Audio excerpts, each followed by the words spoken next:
Mahal Kita Pero, The Georgette Story. Dear Papa Dudut, love conquers all ang sabi ng nakakarami sa atin. Pero ang totoo ay hindi pag-ibig ang solusyon sa problema ng isang magkasintahan, kundi ang pagharap mismo rito at pagresolba sa suliranin na inyong pinagdadaanan. Magandang araw sa inyong lahat. Georgette na lang ang itawag ninyo sa akin. Isa akong grade 2 teacher, Tubong Legazpi, Albay, na ngayon ay nakatira na sa Quezon City. Sa Manila ako nag-aral ng kolehiyo at nung nakakuha ako ng lisensya bilang isang guro ay minabuti kong ipagpatuloy na lamang ang buhay ko sa syudad. Nakapasok ako sa isang public school kung saan ay nagtuturo ako ng mga cute na grade 2 pupils. Panganay ako sa 4 na magkakapatid. Lahat naman kami ay nakapagtapos na sa kolehiyo. Kaya naman hindi na problema sa pamilya ko kahit na nakabukod na ako. Nakapagbibigay pa rin naman ako ng tulong sa mga magulang ko sa probinsya. Kahit papaano kaya naman nakakatulong pa rin ako sa kanila kahit nakatira na ako sa malayong lugar.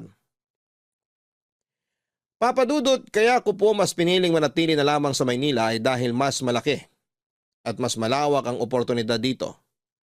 Isa pa ay dito na rin ako nakabuo ng bagong buhay kasama ang mga kaibigang nakilala ko. Sa lugar na ito na rin ako nakahanap ng pag-ibig sa pamamagitan ng co-teacher ko na si Tati.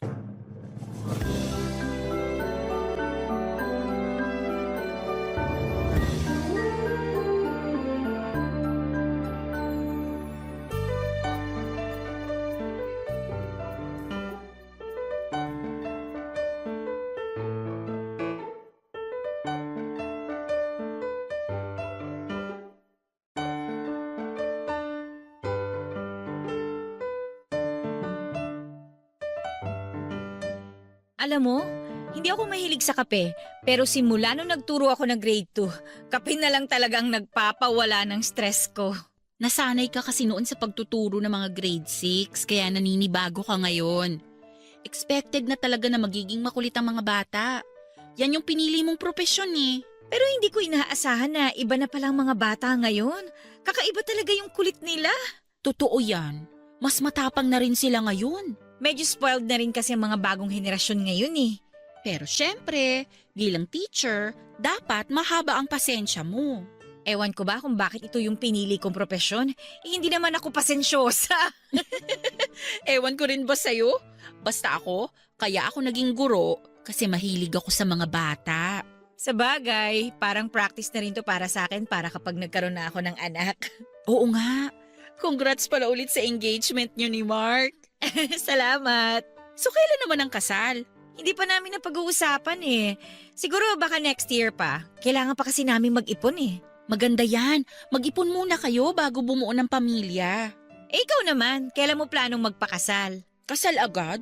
Wala pa nga akong boyfriend eh. Eh bakit naman kasi wala ka pang boyfriend? Eh wala naman kasing nanliligaw. Eh di ikaw manligaw. Alam mo, sa panahon ngayon, hindi na uso ang pag-aantay ng grasya. Dapat ikaw na mismong naghahanap. Ay nako, darating ang darating. Ginawa ko na yan dati. Pero anong nangyari? Mahirap ipilit ang pag-ibig na hindi para sa'yo. Mali ka lang kasi ng pinipiling tao. Siyang tunay naman. Mali-mali rin kasi ang mga desisyon ko sa buhay. Kaya nauuwi ako sa mga lalaking bahagang buntot. Gusto mo, ako na lang ang pumili para sa'yo? May irereto ko. Sino naman? Baka mamaya yung kapatid mo yan ha? Hindi! Hindi yung kapatid kong irereto ko sa'yo. Naka-move on na kaya yun sa'yo. May bago na siyang nililigawan. Aba dapat lang. Masyado siyang bata para sa akin. Itong irereto ko sa'yo, mas matanda siya ng 2 taon kaysa sa'yo. Sino ba? Kakilala ko ba yan? Hindi mo siya kilala. College friend ko siya, kaya kilala ko na siya. Anong pangalan? Lino. Anong itsura? Uy, gwapo yun ah. Hindi ka magsisisi. Kita mo naman yung fiancé ko, di ba? Marunong kaya akong pumili kaya don't worry. Eh yung ugali. Walang silbi ang itsura kung masama naman ang ugali. Mabait si Lino. Isa yan sa mga pinakamabait na kaibigan ko. At saka bukod doon, matalino rin siya, responsable at mayaman. Too good to be true. Lahat ng ganyang lalaki may something eh. Kay Lino, wala. Nasa kanya na lahat. Girlfriend na nga lang ang kulang eh. Kung nasa kanya na ang lahat, bakit hanggang ngayon wala pa siyang girlfriend? Parang red flag yun para sa akin eh. Bakit magiging red flag yon kung hindi pa naman niya nahahanap yung taong para sa kanya? Oh, malay mo, ikaw na pala yun. Jesus! Ano, gusto mo try? Papakilala kita sa kanya. Pag-iisipan ko muna. Sige na, wala namang mawawala eh. Kung hindi kayo mag-click, edi maging magkaibigan na lang kayo, di ba? Okay din lang naman siyang maging kaibigan eh. O sige. Pwede naman. Subukan natin. Baka sakaling may mapala ako. G ka na mag-eyeball kayo? Basta safe, okay ako. Nice, safe na safe to. Hindi naman kita ipapahamak, no? Naku, basta siguraduhin mo lang ha. Oo naman! Yee! Excited ako para sa inyo!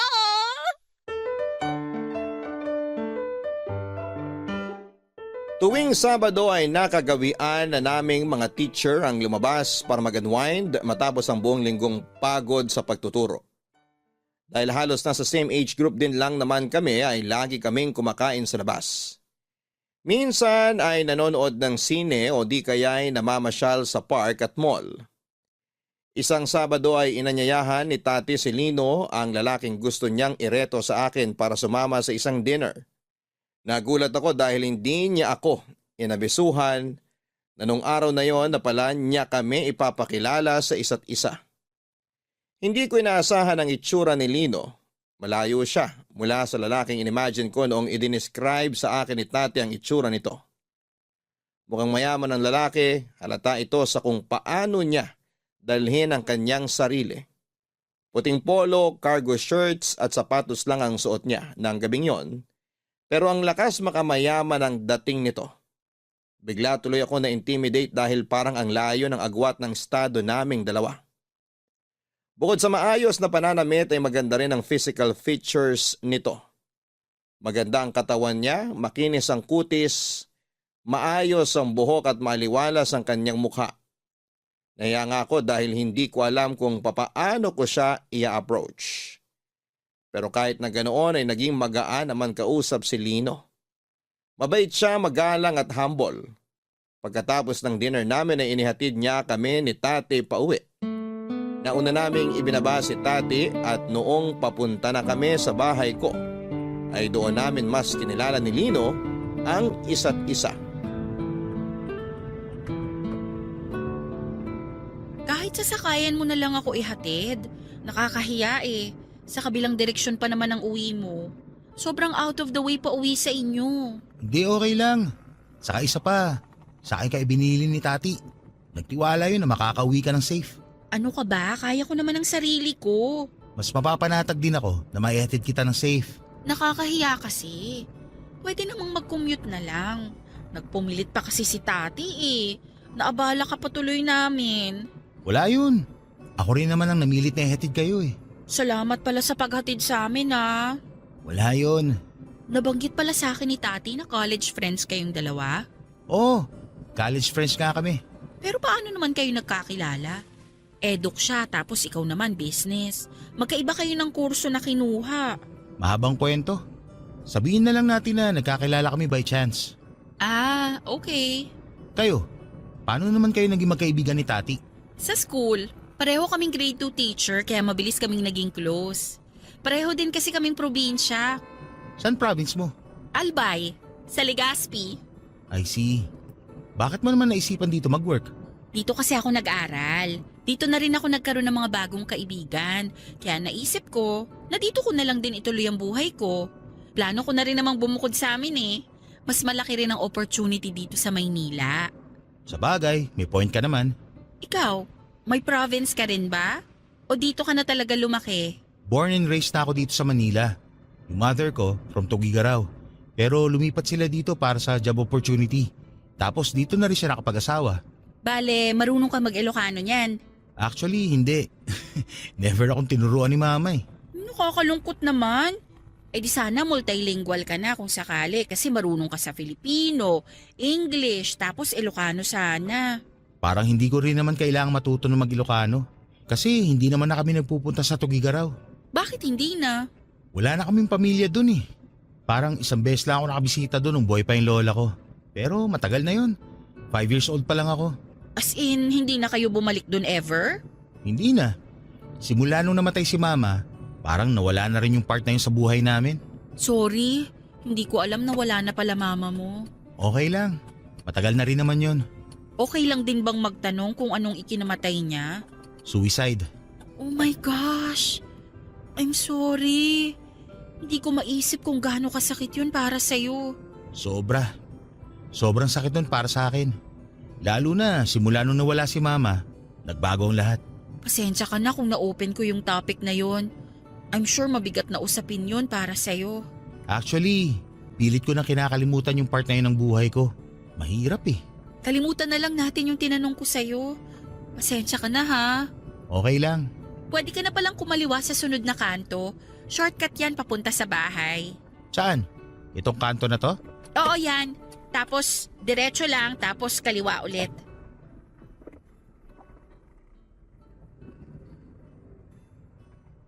Ayan, kahit dyan na lang sa tapat ng nakaparadang motor. Lalakarin ko na lang. Tong street na to. One way kasi palabas dito kaya bawal sumalubong. Okay na ako rito. Sure ka? Oo, malapit na lang naman yung apartment ko rito. Nakikita mo ba yung puting building na sumisilip dun banda? Yung may kulay blue na tuktok? Oo, yun nga. Doon ako nakatira. Ah, okay. O so paano? Salamat sa paghatid sa akin ha. No worries. Ingat ka sa paglalakad. Ingat ka rin sa pag-uwi. Maganda ang naging first impression ko kay Lino. Hindi ko ikakaila na sa unang pagkikita pa lang namin ay na-attract na ako sa kanya. Ang problema nga lang ay hindi ko alam kung nagustuhan din ba niya ako o baka na-turn off na siya sa akin. Pagkatapos kasi ng gabing yon ay wala nang nangyari. Hindi na niya ako kinontak at hindi na kami nagkita pang muli. Pakiramdam ko tuloy ay hindi siya interesado sa akin. Okay lang naman yon para sa akin kung sakali pero nakakababa pa rin ang confidence na hindi ako nagustuhan pabalik ng lalaking inireto sa akin. To be fair, expected ko naman na maaring mataas ang standards ni Lino dahil may karapatan naman siyang maging choosy. Kaya naman pagsapit ng Lunes nang tanungin ako ni Tati kung ano ang update sa pagitan namin ni Lino, ay wala akong ibang nasabi kung hindi kami para sa isa't isa. Isa lang akong hamak na teacher na hindi gaanong kataasan ang sinasahod samantalang si Lino ay galing sa mayamang pamilya. Hindi ko siya kayang sabayan. Nasa langit siya samantalang nasa lupa lamang ako. Hindi na ako umaasa at nagpatuloy na lamang ako sa buhay ko sa mga sumunod na araw. Hanggang sa hindi ko inaasahan ay bigla akong nakatanggap ng friend request. Sa Facebook galing ito kay Lino Papadudut. Nung nakita ko ang pangalan niya ay napatalon ang puso ko sa sobrang kilig. Agad kong inaccept ang friend request at in-stalk ang Facebook account ni Lino. Bagong gawa lamang ito at maliban sa profile picture ay wala nang ibang laman ang timeline niya.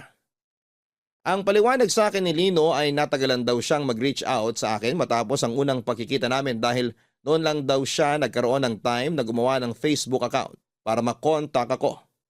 Hindi raw niya nahingi ang contact number ko at nahihiya naman siyang kunin ito mula kay Tati. Kaya gumawa siya ng sariling Facebook account para mag-message sa akin. Matagal na raw kasing hindi gumagamit ng social media si Lino. Actually ay napansin ko na. Noong unang kita pa lang namin na wala ngang social media si Lino dahil sinubukan ko siyang hanapin online pagkatapos niya akong ihatid sa bahay. Noong tanungin ko kung bakit wala siyang social media, ayon sa kanya ay masyado raw itong toxic para sa mental health niya. Kaya naisip niyang umiwas mula rito. Mas peaceful daw na walang nang bubulabog sa peace of mind niya. Kaya naman dinelete na lamang niya ang lahat ng account niya. Labis ang tuwang nararamdaman ko nung muli kaming nagkausap ni Lino sa Facebook. Kahit papaano, nalaman ko Papadudot na interesado rin pala siya sa akin. Ilang linggo kaming nag-usap sa chat bago niya ako inaya ulit na magkita. Sa pagkakataong yon ay kaming dalawa na lamang at wala na kaming ibang kasama.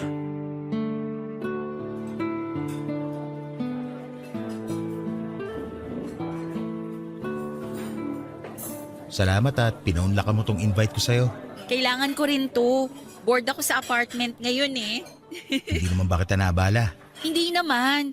Actually, wala nga akong plans ngayong weekend. Hindi natuloy yung plano sana namin nila tati na manood ng sine. Bakit naman? Hindi namin type yung mga palabas ngayon. Puro kasi action at horror. Ayaw daw nilang ma-stress kasi masyado nang ma-action at nakakatakot yung trabaho namin. Ganun ba talaga kahirap maging teacher? Marami naman talagang pros and cons ang pagiging teacher eh. Masaya na nagagawa mo yung gusto mo, magturo at mag-inspire ng mga bata. Pero at the same time, masyadong maraming paperworks. Doble-doble ang workload dahil sa bagong curriculum. Kaya nga hanga ako sa mga teacher eh. Kasi nagiging magulang sila nang wala sa oras. Ay oo, tama yung sinabi mo. Lalo na sa aming mga nasa lower grades. Hindi lang pagtuturo ang gagawin mo. Kailangan mo ring mag-alaga ng mga bata ng 9 na oras. Nakaka-drain din siguro yun, no? Draining, stressful, nakakapagod, lahat na. Kaya nga every weekend kami lumalabas para mag-unwind eh. Ngayong Sabado lang hindi natuloy kasi may sarili-sarili ding commitments yung iba.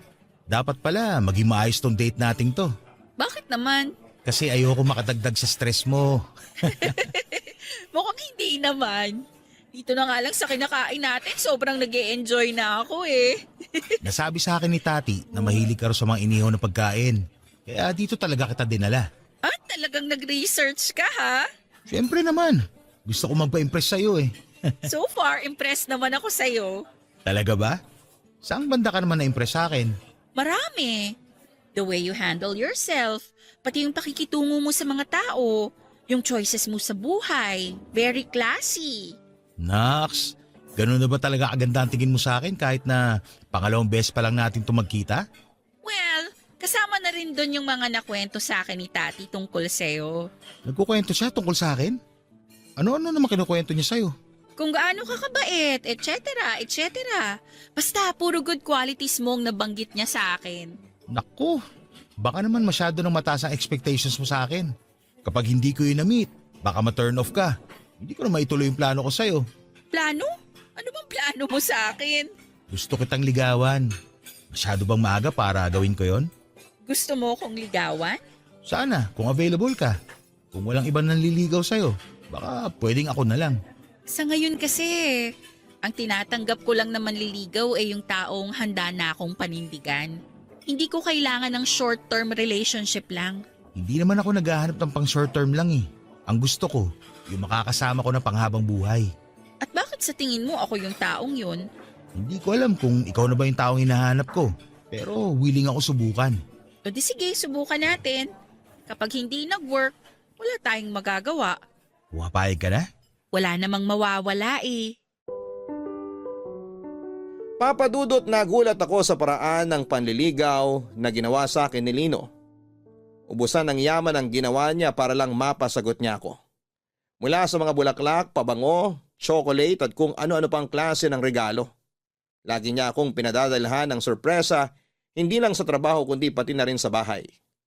First time ko lang na magkaroon noon ng manliligaw na may kaya sa buhay kaya nanibago ako ng sobra sa mga ginawa niya. Naranasan ko na rin namang maligawan noon dahil nagkaroon na rin ako ng ilang boyfriend dati. Pero ibang-ibang experience na naranasan ko kay Lino. Sa kanya ko lang naramdaman na worth it din pala akong pagkagastusan. Na espesyal ako at dapat na inaalagaan. Dumating nga noon sa punto na na-pressure ako na sagutin na lamang siya dahil pakiramdam ko ay sobra-sobra na ang ginagawa nito para sa akin. Pero pinayuhan ako ni Tati na huwag madaliin ang lahat dahil hindi raw magandang magpasilaw sa mga material na bagay lalo na't nasa ligawan stage pa lamang kami.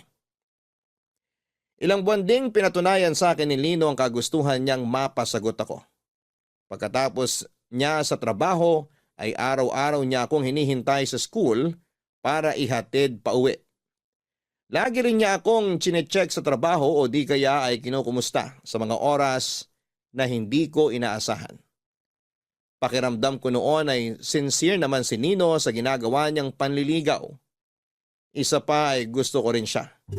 Kaya naman naisip ko noon na sagutin na siya makalipas ang halos 3 buwang panliligaw. So ano, kumusta naman ang panliligaw sa'yo ni Lino? So far, maayos naman. Sobrang nag-e-enjoy ako.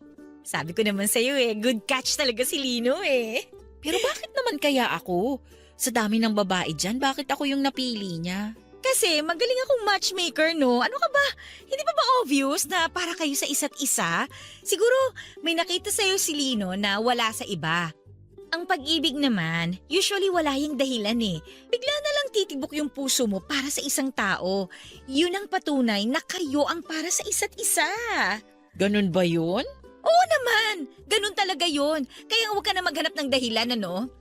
O so, kailan mo naman planong sagutin si Lino? Di ko alam. Kapag sure na siguro ako sa kanya. At bakit naman hindi ka pa sure? Ano ka ba? Di ko rin alam Ano ba yan? Lahat na lang hindi mo alam. So ano na lang yung alam mo? Basta ang alam ko, mabait si Lino. Sincere siya sa ginagawa niyang panliligaw sa akin. Pero Pero ano?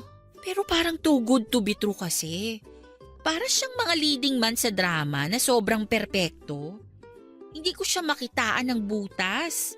Parang walang mali sa pagkatao niya. At bakit mo naman kasi siya hinahanapan ng butas o ng mali? Ano ka ba? Kasi ayokong mabuhay sa pantasya na perfect guy yung dinidate kong lalaki. Wala naman ganun. Walang perpekto sa mundo. Mas gusto ko yung natural na tao lang. Nagkakamali rin, nakakagawa rin ng kasalanan. Yung ganong tipo. Siyempre yung perfect life ang ipapakita sa'yo ni Lino kasi nanliligaw yung tao Dapat best foot forward lagi. Alam nga naman pakitaan kanya ng hindi maganda. Di hindi mo na siya sinagot pag nagkataon. Di naman ako ganong tao Malawak naman ang pangunawa ko. Ayoko lang na may itinatago pala siya sa aking ugali tapos kapag naging kami na, saka na lang lalabas yung totoong kulay niya. Wala yung tinatago. Maniwala ka sa akin kasi matagal ko na siyang kaibigan.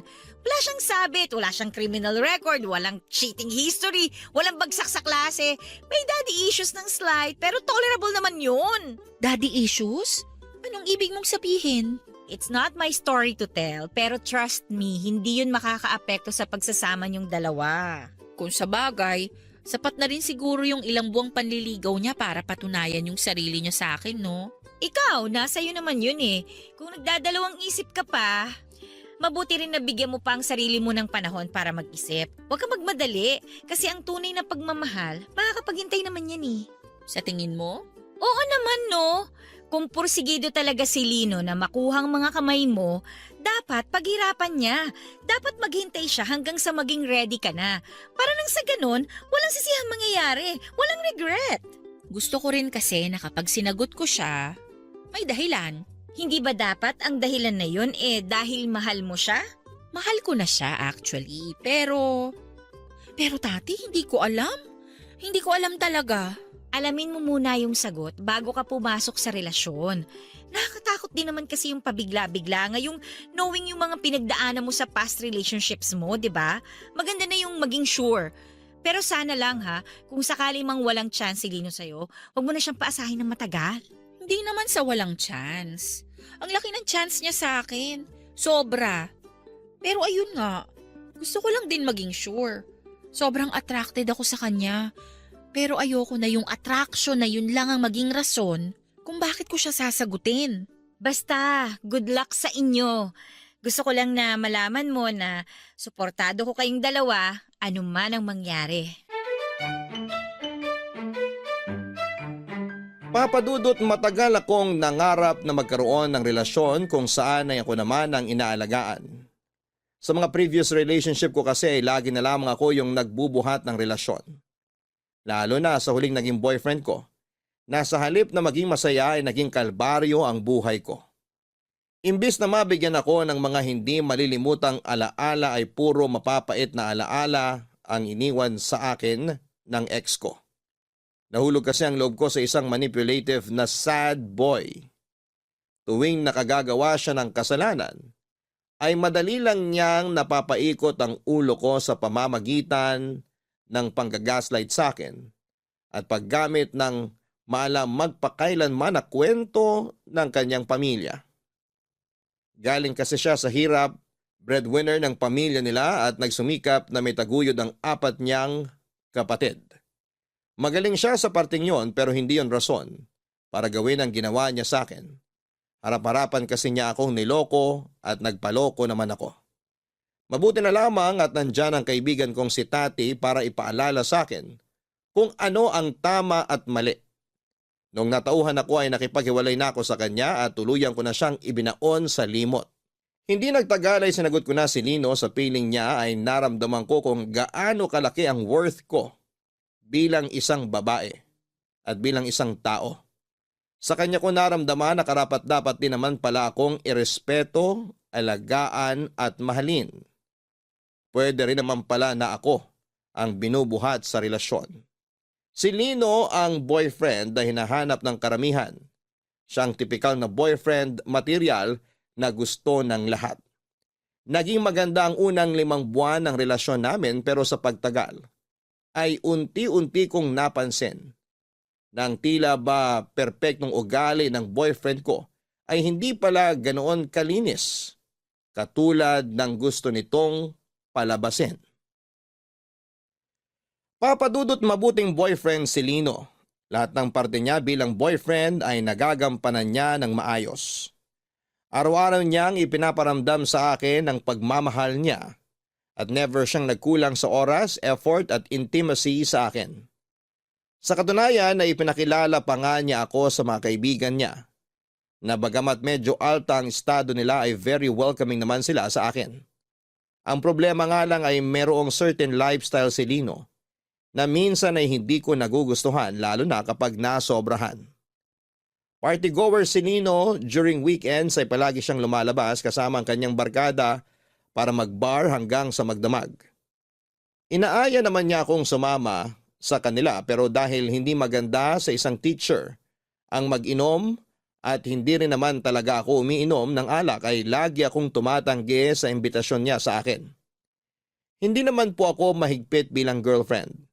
Sa katunayan, okay lang sa akin na nakikipag-inuman siya tuwing Sabado at Linggo dahil deserve din naman niyang magpahinga matapos ang nakakapagod na trabaho.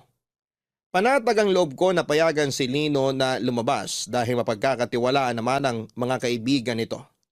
Hindi sila enabler pagdating sa pambababae at panluloko. Minsan nga kapag lasing na't hindi na makapag-update sa akin si Lino ay mga kaibigan niya mismo ang nagme-message sa akin kung nakauwi na ba sila o hindi pa. Respectful sila at alam nila ang boundaries ng bawat isa. Pero ang problema kapag wala na sa wisyo si Lino dahil sa alak, may pagkakataon na nagmamaoy siya. Tuwing lasing siya ay may mga bagay siyang nababanggit na kinagugulat ko dahil never niya itong inopen sa akin. Katulad na lamang ng isang Sabado sa halip na sa kanila umuwi, ay sa apartment ko inihatid si Lino ng mga kaibigan niya.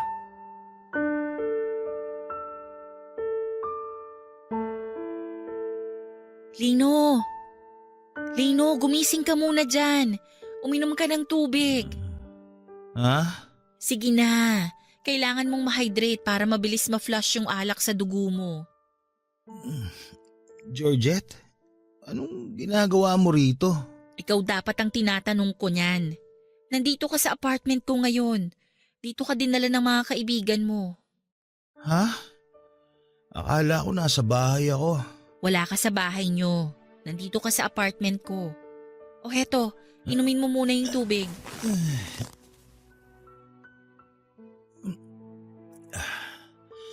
Salamat. Tanggalin mo na yung damit mo, pupunasan ko yung katawan mo ng bimpo at tubig. Hindi ka pwedeng humiga sa kama ko na madumi. Dito na lang ako matutulog sa sofa. Bakit pala dito ako dinala ni Eric? Hindi ko rin alam. At hindi ka pwedeng matulog dito kasi hindi ka kasya rito sa sofa. Wala, sige, alisin mo na yung shirt mo. My gosh, Lino naman. Ako na nga lang mag-aalis. Iinom-inom kasi tapos hindi naman pala kaya. Taas mo yung kamay mo. Pupunasan na kita ha. Georgette, Ano yun? Hindi ba nagalit si Papa na inuwi kita rito sa bahay? Anong pinagsasabi mo dyan? Nandito ka sa apartment ko. Wala tayo sa bahay nyo. Okay ka lang ba? Nakailan ba kayo at sobra yata ang amats mo ngayon? Hindi mo na alam kung nasan ka eh. Wala ba tayo sa bahay? Mabuti naman. Wala tayo sa bahay nyo, okay? Tsaka kailan mo pa ako dinala sa bahay nyo? Lagi mong sinasabi na boring dun. Akala ko magagalit na naman si Papa eh. Ano ba kasing meron sa inyo ng tatay mo? Hindi ba kayo bate? Bate?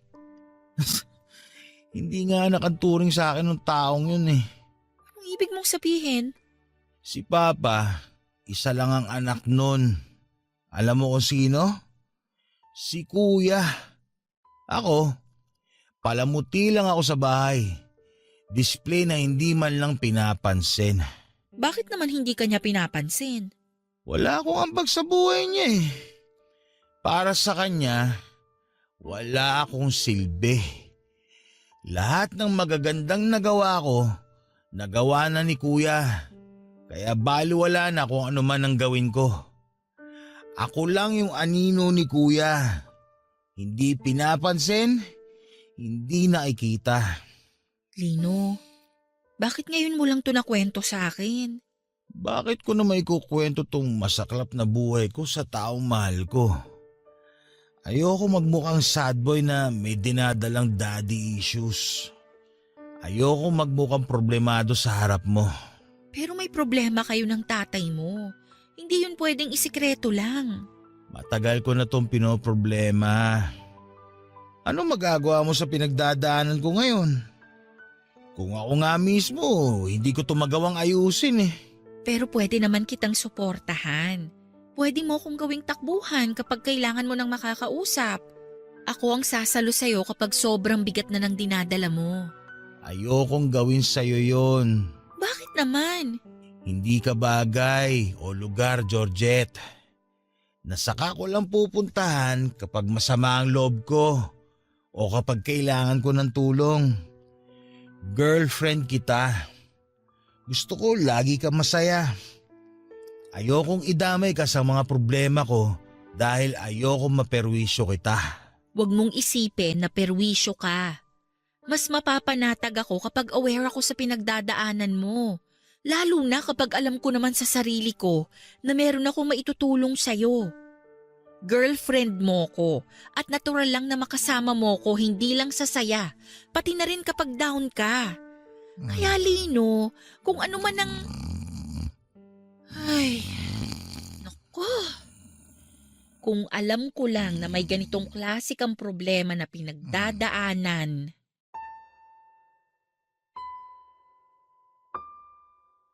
Noong ko lang narinig mula sa boyfriend ko ang bagay na yon, Papa Dudut.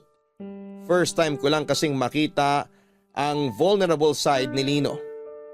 Hanggat maaari kasi, ayaw niyang nagpapakita siya sa akin ng kahinaan. Ayaw niyang nakikita ko siya na malungkot at napanghihinaan ng loob. Gusto kasi niya na laging ipakita sa akin na kaya niya akong protektahan sa lahat at natatakot siya na kapag nalaman ko ang kahinaan niya ay baka magbago raw ang pagtingin ko sa kanya. Halos kalahating taon na kaming magkasintahan noong nalaman ko ang tungkol sa family issues na pinagdadaanan ni Lino. Hindi rin kasi siya masyado nagkwekwento sa akin tungkol sa mga problema ng pamilya niya kaya naman nagulat ako. At sa parehong pagkakataon ay nakaramdam ako ng awa para sa kanya. Kailanman ay hindi ko naranasan ang magkaroon ng pabayang magulang. Dahil simula pagkabata hanggang sa ngayon, ay ramdam na ramdam ko ang pagmamahal at pagsuporta sa akin ng mga magulang ko. Noong gabi ding yun ay nag-gets ko na kung bakit sa halip na sa bahay nila ay sa akin inuuwi si Lino ng mga kaibigan niya.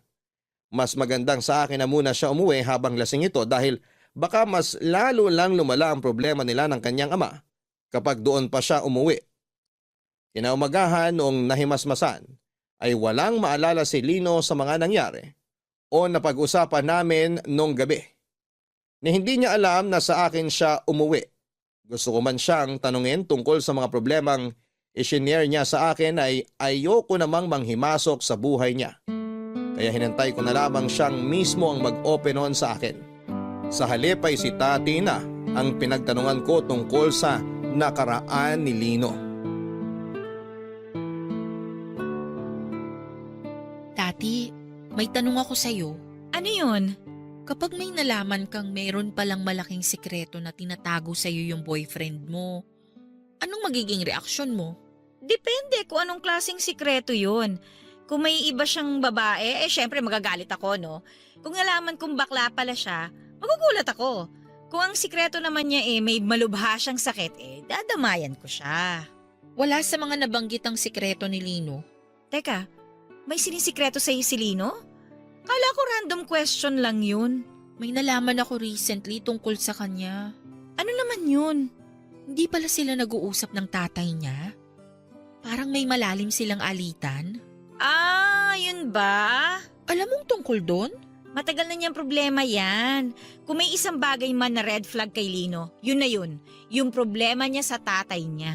Paano mo alam ang tungkol doon samantalang ako, hindi man lang niya nababanggit sa akin na hindi pala sila in good terms ng tatay niya? Matagal na kaming magkaibigan ni Lino, di ba? Malamang alam ko yung buhay niya nun. Bakit hindi mo man lang sinabi sa akin? Wala naman ako sa lugar para mag-share ng personal na buhay ng ibang tao. Tsaka isa pa, kala ko na-resolve ng tungkol doon kasi sobrang tagal na nun eh. Tsaka nakita ko namang nagbago na si Lino, kaya kala ko wala ng problema. Nagbago? Paanong nagbago? Ganito kasi yun. College friends kasi kami ni Lino, di ba? Oo. Tapos? Nakwento na ba niya sa'yo kung paano kami nagkakilala at naging magkaibigan? Hindi. Wala pa siyang nakukwento tungkol sa inyo. Nakilala ko si Lino dahil muntik na siyang magpakamatay. Magpakamatay? Actually, hindi muntik. Nagpakamatay talaga siya. Ano? Ganito, bago kami nagkakilala niyan, parang kamamatay pa lang yata nung nanay niya nun eh. Nagtatago ako nun sa rooftop ng Eduk Building nung nakita ko siya. Nagtatago? Ano namang ginagawa mo sa rooftop at nagtatago ka dun? Nagtatago ako para magyosi. Nagyuyosi ka? Noon, nung college pa ako, pero natigil ko na yung bisyo ko na yon. Anyway, ayun nga, nadatnan ko dun si Lino na umiiyak. Nasa gilid siya ng rooftop. Alam mo yung eksena sa mga palabas na tatalo na sa gilid ng building? Ganong eksena yung nadatnan ko sa rooftop. Tapos, anong ginawa mo? Sabi ko sa kanya, kung tatalon siya, magantay lang siya ng 5 minutes, ubusin ko lang yung yosi ko, tapos pwede na niyang gawin ko anong gusto niyang gawin. Ano? Ganon ang sinabi mo sa kanya? Hindi mo man lang siya tinulungan? Grabe ha? Hindi ko naman kasi siya kilala eh. Nung college ako, medyo hindi rin kasi maganda yung ugali ko. Pero past is past, nagbago na ako no. Kaya kako, patapusin muna niya ako magyosi bago siya tumalon. Baka kasi mamaya mapagbintangan pa akong nagtulak sa kanya kung sakali no. Tapos, obviously, hindi siya natuloy kasi buhay pa siya ngayon. Natuloy yun, tumalon siya. Diyos ko! Totoo? Oo, hindi ko naman inaasahan na tototohanin pala niya yun eh. Akala ko nag-iinarte lang siya. So yun nga, tumalon siya. Mabuti na lang, napilayan lang. Parang 3 palapag lang naman yung Eduk Building eh. Tsaka sa baba nun, puro halaman na, kaya hindi ganong masama yung pagbagsak niya. Anong ginawa mo pagkatapos? Siyempre, naganap na ako ng tulong para maklear ko kagad yung pangalan ko at sabihin na wala akong kinalaman sa nangyari. Tsaka baka mahuli ako nag-yosi no, masuspend pa ako. Kaya ginawa ko ang lahat para ma-divert yung attention sa kanya.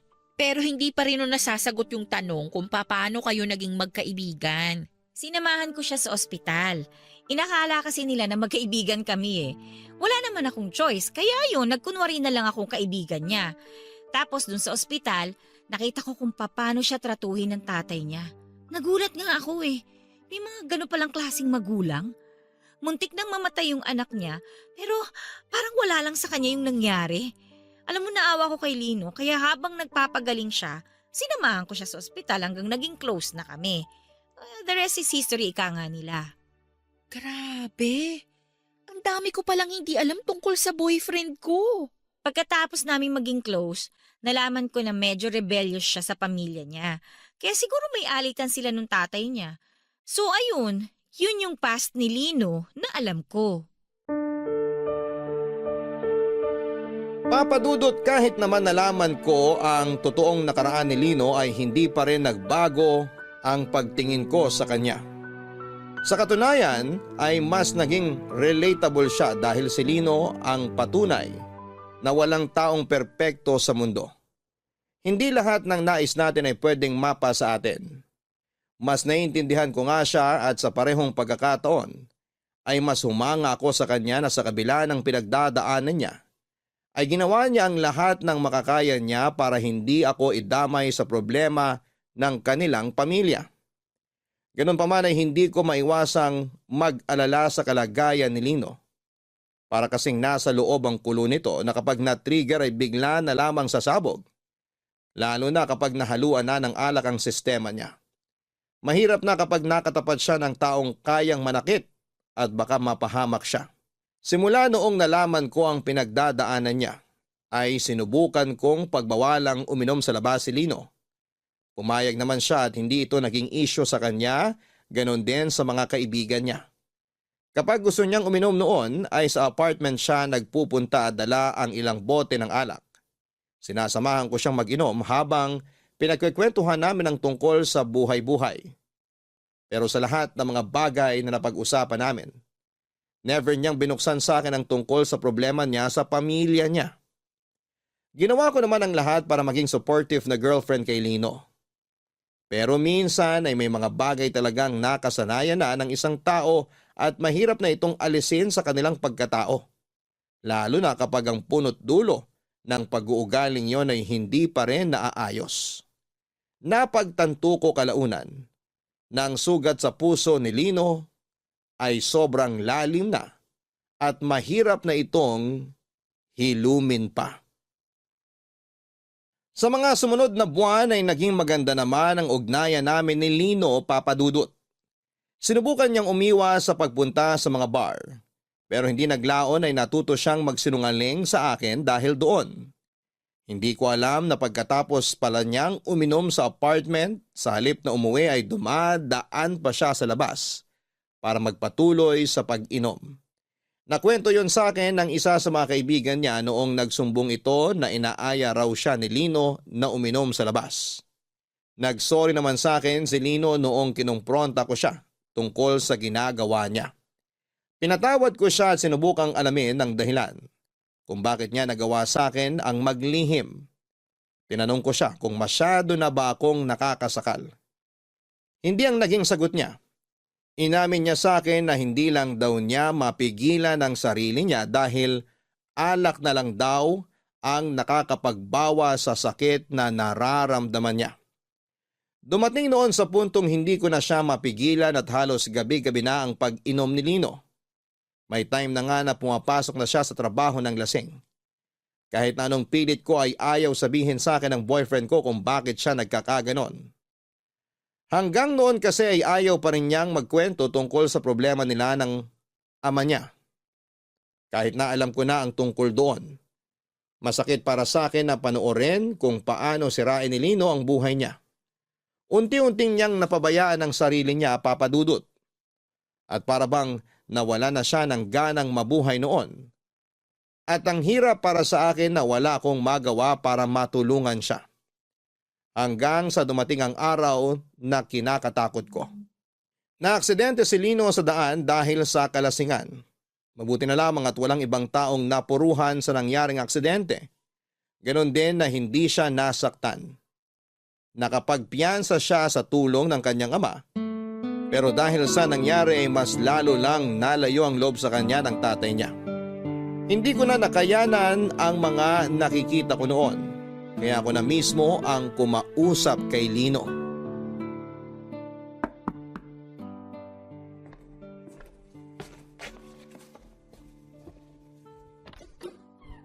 Surprise! Lino?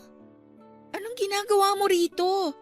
Bakit hindi ka nagsabi na pupunta ka rito sa apartment? Biglaan lang. Minadaanan akong cake shop kaya binilang kita ng cake. O, halika, pumasok ka. Salamat. Paupo ka muna. Para saan naman yung cake? Wala lang. Gusto ko lang mag-celebrate. Mag-celebrate naman ng ano? Wala namang may birthday ah. Tapos na ang monthsary natin. Anong isi-celebrate natin? I-celebrate natin kung ano meron tayo ngayon. Ikaw, gusto kitang i-celebrate. Itong relasyon natin. Itong pagsasama natin. Sandali nga. Ano yung nasa balikat mo? Wala to. Patingin? Sugat yan ah. Saan mo nakuha yan? Huwag mo na tong isipin. Gasgas lang to. Lino, sabihin mo ang totoo. Nag-away na naman ba kayo ng tatay mo? Kaya ka nandito ngayon sa apartment ng ganitong oras? Wala namang araw na hindi kami nag-aaway. Ay, hindi nyo na ba talaga maaayos yung problema ninyo? Maayos ang alin. Yung tingin niya sa akin na parang basura lang?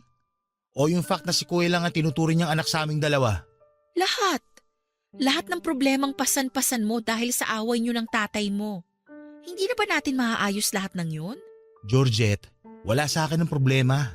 Kung wala sa'yo, bakit ikaw yung nagkakaganito? Bakit ikaw yung sobrang apektado? Nakikita mo ba ang sarili mo ngayon?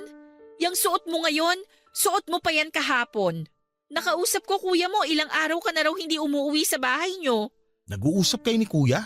Kinontak niya ako dahil nag-aalala siya sa'yo. Tignan mo nga naman. Sobrang uliran talaga ng kapatid kong yun. Kaya mahal na mahal siya ni Papa eh. Alam mo ba? Nung bata-bata pa kami, ginagaya ko yung kapatid kong yun. Mula sa pananamit, sa pananalita, sa lahat ng bagay na ginagawa niya. Pilit ko siyang kinokopya. Alam mo kung bakit?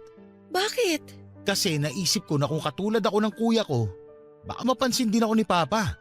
Baka sakaling magustuhan niya rin ako kapag pareho na kami ni Kuya. Oy, anong nangyari? Wala. Mas ako pa yung napasama. Mas lumala ang lahat kasi lumalabas na parang pinaglalaruan ko lang sila. Anong ginawa mo pagkatapos? Anong ginawa ko? Naging kabaliktaran ako ni Kuya. Kung siya'y mabuti, ako yung naging masama. Siya yung maunawain, magalang, perpekto. Ako naman yung naging pabaya, bastos, naging rebelde ako. Naisip ko na baka sakali magpakita man lang si Papa ng emosyon sa akin kapag ipinahama ko ang sarili ko. Na maiparamdam niya sa akin ang pagmamahal niya kapag nalagay ako sa panganib. Kaya mo nagawang tumalon sa building noong college ka pa? Paano mo nalaman yun? Nakwento sa akin ni Tati. Lino, ilang taon na ang lumipas. Ilang taon ka nang nagre-rebelde sa tatay mo pero may nagbago ba? Wala naman, di ba? Kaya bakit patuloy mo pa ring sinisira ang buhay mo para lang sa kanya? Dahil nasanay na ako sa ganong buhay. Simula noon hanggang ngayon, wala na akong ibang ginawa kundi ang kunin ng atensyon ni Papa. Yun na naging buhay ko, Georgette. Sinubukan ko naman magbago eh. Ginawa ko naman yung best ko, pero tuwing nakikita ko si Papa, bumabalik ako sa dati. Gusto ko lang naman i-acknowledge niya ako eh. Gusto ko lang naman ituring niya din akong anak. Mahirap ba yun? Naiintindihan kita. Hindi mo ako naiintindihan. Wala ka naiintindihan sa sitwasyon ko ngayon dahil lumaki ka sa pamilyang perpekto. Alam kong mahirap itong pinagdadaanan mo, pero… Alis na ako. Ayoko nang makasagabal sa'yo. Pasensya na kung naabala kita. Lino, sandali! Hindi ka nakakasagabal sa akin! Lino!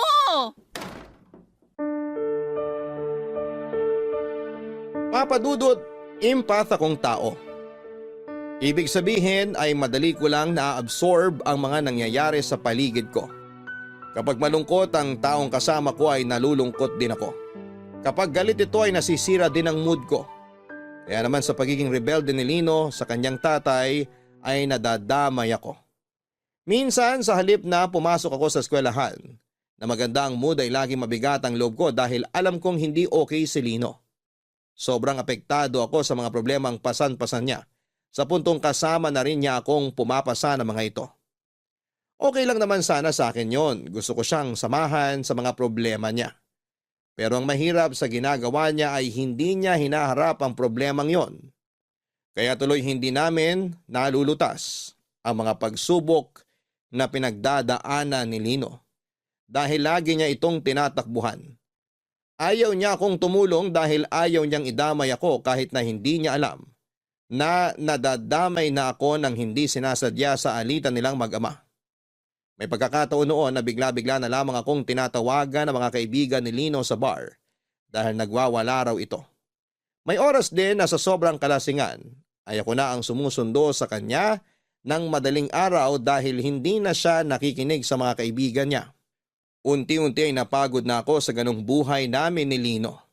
Napagtanto ko noon na ako naman pala ang nagbubuhat ng relasyon namin katulad ng mga nakaraang relasyon na pinasok ko. Nagpatuloy ang pag-iinom-inom ni Lino kahit na pinagbabawalan ko siya. Hindi na siya nakikinig sa akin noon.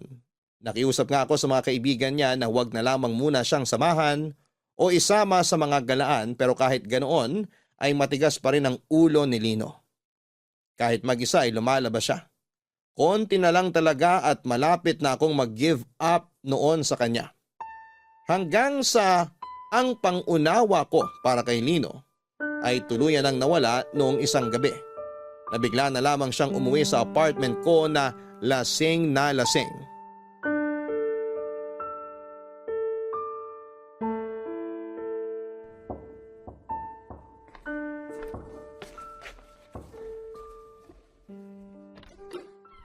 Lino?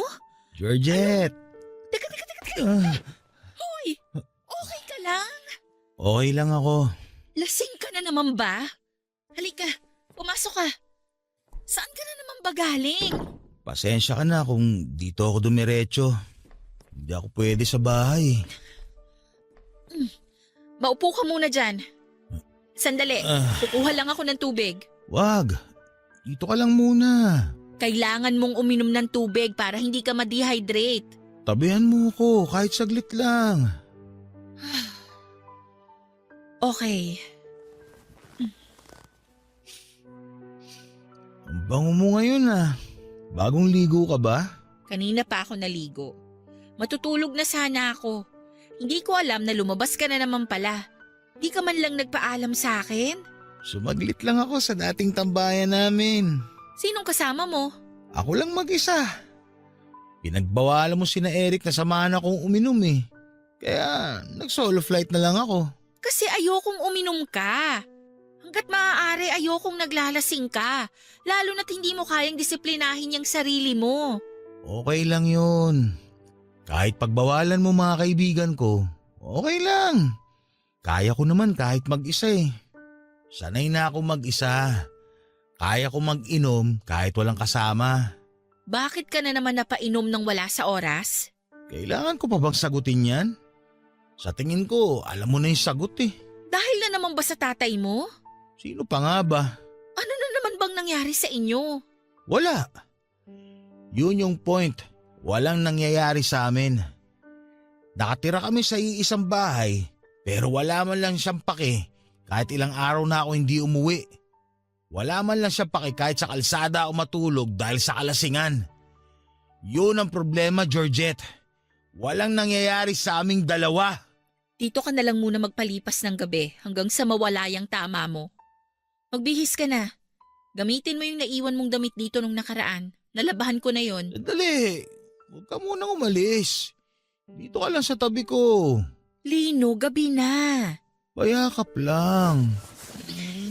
Ano ba? Lino, may pasok ako bukas. Please, pagbigyan mo na ako. Sa susunod na lang. Wala ako sa wisyo. Lino naman, tumigil ka na.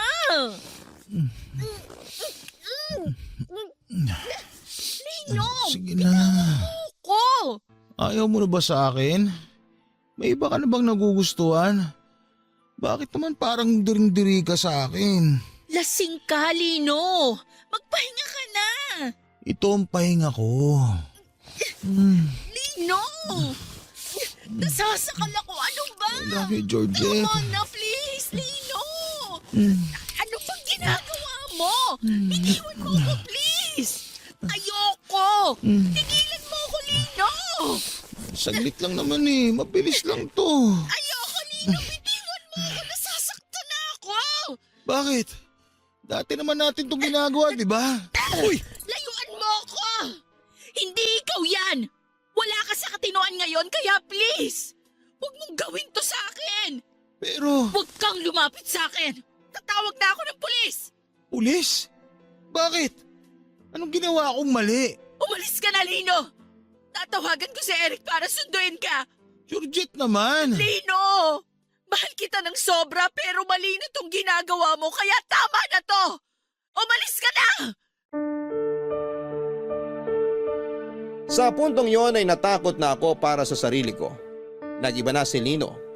Hindi na siya ang Lino na nakilala ko at minahal. Tuluyan na siyang nilamon ng galit na inaalagaan niya sa kanyang puso. Sa huling pagkakataon ay kinausap ko siya na hayaan akong tulungan siya sa problema niya. Pero katulad ng dati tuwing nahihimasmasan ay binabaliwala lang niya ang mga usapan namin tungkol sa kanyang ama. Bumabalik siya sa dati niyang ugali na sweet at mapagmahal na para bang bumabawi sa mga nagawa niyang kasalanan. Pero nung nakita kong wala talagang pagbabago sa ugali ni Lino, masakit man, ay ako na mismo ang nakipaghiwalay sa kanya. Ayaw ko man siyang iwan sa panahon kung kailan lugmok na siya. Pero hindi ko na talaga kayang sabayan ang buhay na pinili niya. Ayaw niyang magpatulong sa akin kaya hindi ko rin siya matutulungan. Naubos na lamang ako, Papa Dudut. Naubos na ang pasensya ko, ang pangunawa ko pati na rin yata ang pagmamahal ko sa kanya. Ang problema kahit gaano namin kamahal ang isa't isa, ay hindi maisasalba ng pagmamahal lang ang relasyon namin. Lalo na't punong-puno ito ng bagahe mula sa nakaraan.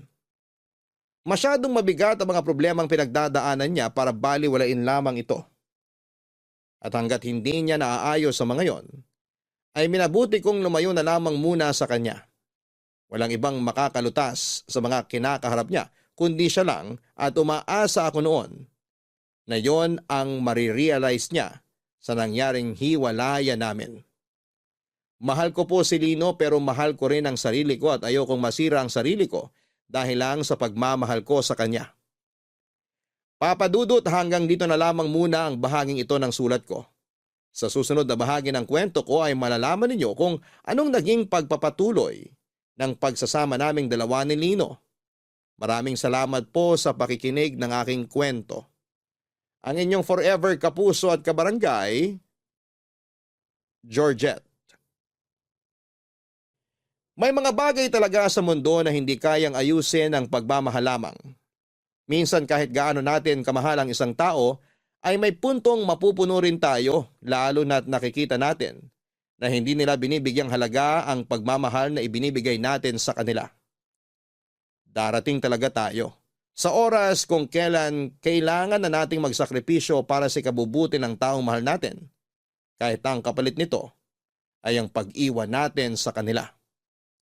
Hanggang sa muli, ako po ang inyong si Papa Dudut sa mga kwento ng pag-ibig, buhay at pag-asa sa Barangay Love Stories number 1. Dear Papa Dudut, ako nga pala si Nathan, 35 years old. May nakarelasyon ako na mas bata sa akin ng 10 taon. Siya si Mika. Baka iniisip ninyo na mahirap makipagrelasyon sa isang taong malayong agwat ng edad sayo. Pero hindi totoo yon sa sitwasyon namin ni Mika. Excited nga ang naging relasyon namin dahil marami kaming natutunan sa bawat isa dahil sa pagkakaiba ng henerasyon. Mature din mag-isip si Mika kaya hindi ko kinailangang problemahin kung maintindihan niya ako sa tuwing nagkakaroon kami ng problema. Malambing at sobrang passionate din siya sa relasyon namin, Papa Dudut. Mga bagay na nagpabilis ng pagkakahulog ko sa kanya. Kaya nung umabot kami ng 1 taon sa relasyon namin, inaya ko na siyang mag-live-in. Hindi naman niya ako tinanggihan, Papa Dudut. Gusto na rin niya dahil sa mas praktikal yon para sa kanya.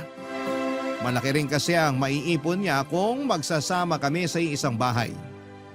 Hindi na niya kailangang magbayad ng upa, may sariling bahay kasi kami ni nanay. Noong nabubuhay pa si tatay ay ginapang niyang maibili kami ni nanay ng bahay. Kaya naman totoong praktikal kung titira na si Mika kasama ko. Wala na rin naman akong ibang gustong makasama sa bahay kundi siya lamang. Napag-usapan na rin kasi namin na magpakasal na at bumuo ng pamilya. Kaya naman nagpursige si Mika na makaipon ng malaki para pangtulong sa mga pangarap namin. Ganon din naman ako, Papa Dudut. Malaking inspirasyon si Mika para magkaroon ako ng ilulook forward sa future. Ganon ko siya kamahal. At alam ko noon na magiging masaya ang pagsasama namin sa iisang bahay. Hindi ko na rin kasi kayang mabuhay nang hindi siya nakakasama palagi. Ewan ko ba kung bakit ako tinamaan ng ganon kay Mika. Basta alam kong mahal ko siya at mahal niya ako, Papa Dudut. Yun naman ang importante sa lahat, sa pakiwari ko.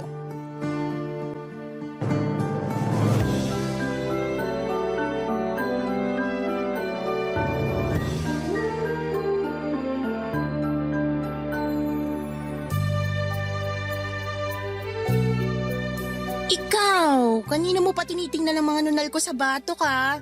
Hindi yan mawawala. Nandyan na yan forever. Binibilang ko lang. Baka kasi may tumakas. Bakit naman tatakas? Saan ang punta? Baka sa ex mo. Ewan ko. Di ko naman nababasa ang isip ng mga nunal mo. Pinagbawalan ko na silang bumalik sa ex ko. Toxic dun.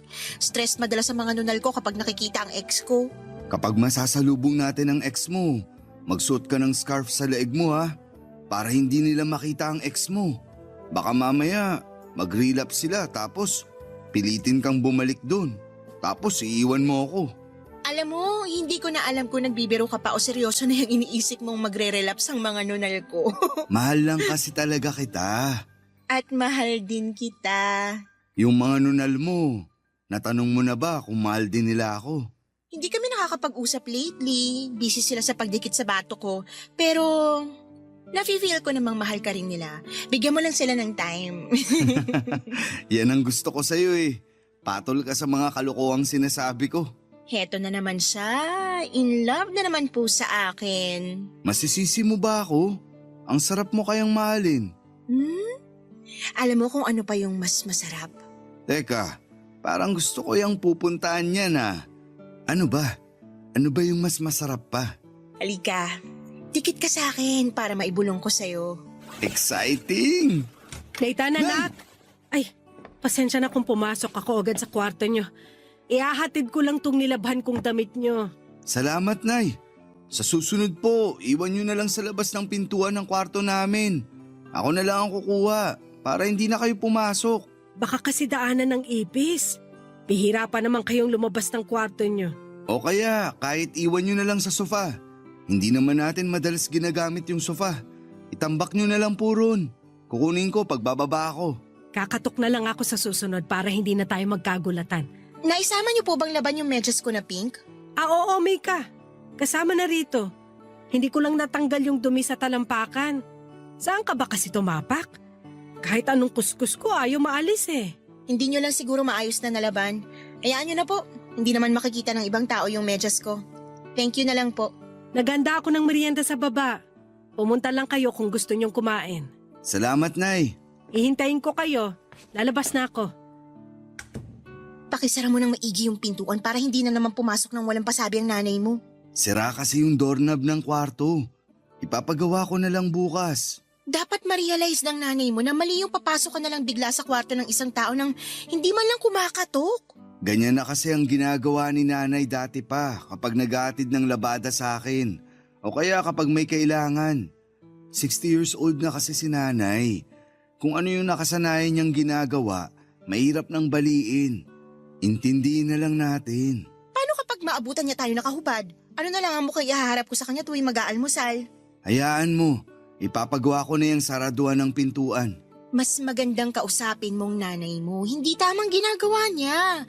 Nakakairita kasi yung ganyan. Walang respeto sa privacy ng tao. Huwag nang masira ang mood mo. O sige, kakausapin ko mamaya si nanay. Pero wag mo sasabihin na ako nag-utos sa'yo ha. Baka mas lalo niya akong kainisan. Ha? Hindi naman naiinis sa'yo si nanay. Mabait siya. Ramdam ko kaya na ayaw niya sa akin. Malakas ang kutob ko. Hindi lang kasi kayo masyadong nag-uusap. Lagi kasi tayong nakakulong dito sa kwarto. Advantage ng work from home. Kung pwede nga lang na huwag ka nang ilabas sa kwarto na to para magyakapan na lang tayo minu-minuto. Gusto ko yan. Ituloy na natin yung nabitin kanina. Nakakainis kasi yung nanay mo. Nabitin tuloy tayo. Papa Dudut, 20 years old ako noong namatay ang tatay ko. Bago niya kami iniwan, sinigurado niyang magiging komportable ang buhay namin ni nanay. Bukod sa bahay ay iniwanan din niya kami ng sapat na halaga para matustusan ang mga pangangailangan namin hanggang sa makahanap ako ng trabaho. Ako na ang nagpatuloy ng obligasyon kay nanay mula nung nagkatrabaho ako sa call center noong 22 years old ako. Kami na talaga ni nanay ang nagkasama hanggang lumagpas na ako ng 30. May mga naipon na rin ako para sa nanay ko para kung sakaling makapag-asawa na ako ay meron siyang sariling pera. Mabait ang nanay ko, Papa Dudut. Bihira lamang kaming magkaroon ng alitan. Dala lang ng pagkakaiba ng edad madalas ang pinagmumula ng away namin. Pero mabilis lang na hindi naman aayos. Noong nalaman niyang sa bahay natitira si Mika ay hindi siya nakaimik. Pero hindi rin naman niya kinontra. Madalas kasing maglihim ng nararamdaman o opinyon si nanay. Tahimik at hindi pala salita si nanay. Maswerte nga kung hindi ako nagkaroon ng nanay na bungangera. Hindi ako nilapitan para ipasa sa akin ang mga naiisip niyang problema. Kaya hindi ako bumukod kahit nung nagkaroon na ako ng trabaho. Bukod sa mas praktikal, kailangan ko rin si nanay sa buhay ko. Lahat ng gawaing bahay ay siya ang umaasikaso. Kahit ilang beses ko siyang sinabihan na kumuha na lamang kami ng kasambahay para hindi na siya mahirapan. Hindi rin siya nakinig, Papa Dudut. Gusto niyang laging gumagalaw para daw hindi masanay ang buto niyang nakapirmi lang sa isang pwesto hanggang sa maging marupok na yon. Hinayaan ko na lamang siya. Alam kong yun din ang paraan niya para ipakitang mahal niya ako, Papa Dudut.